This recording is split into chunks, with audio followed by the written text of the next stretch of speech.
Grace to mess up. I think they can change because I've seen them change. Grace to apologize. Some of these kids have been in this room right before they were getting ready to go to court. In this room, the community rules set the foundation for the future of teens in the Franklin County Juvenile Intervention Center, an open window to safer neighborhoods. We make an assumption that someone has taught these kids to think deeper. And I'm not going to make that assumption. I'm going to teach them to think deeper. Every weekend for 5 weeks, about 20 teens sit in these chairs with psychiatrist Dr. Ledet. He's leading the center's first mental health program for teens in custody.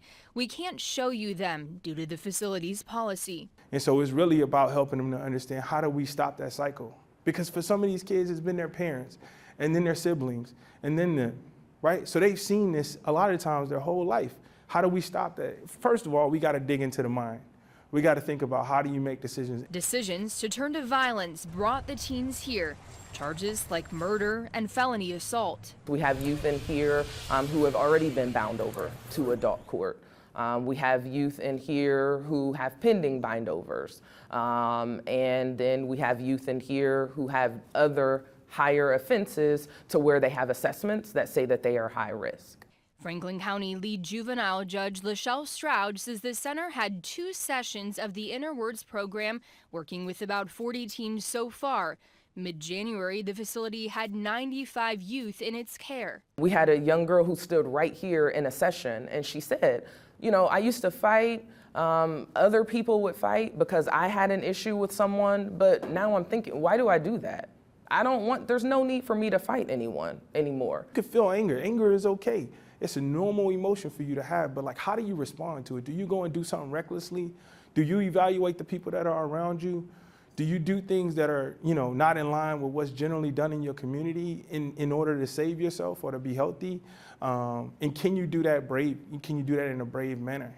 In 2024, 19 teens between 13 and 17 were homicide suspects, according to CPD.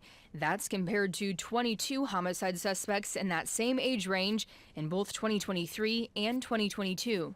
A question often asked after a teen-involved crime: whose responsibility is it to make our neighborhoods safer?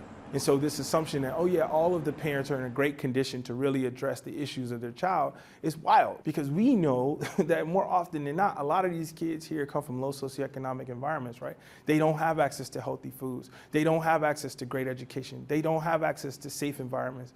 And so what do you think is the result of that? But in this space, a promise to offer amnesty, use put-ups and not put-downs, and respect one another's opinions shows the change when investing in teens' mental health. Witnessing it with your own eyes, does this give you hope for our future and our communities?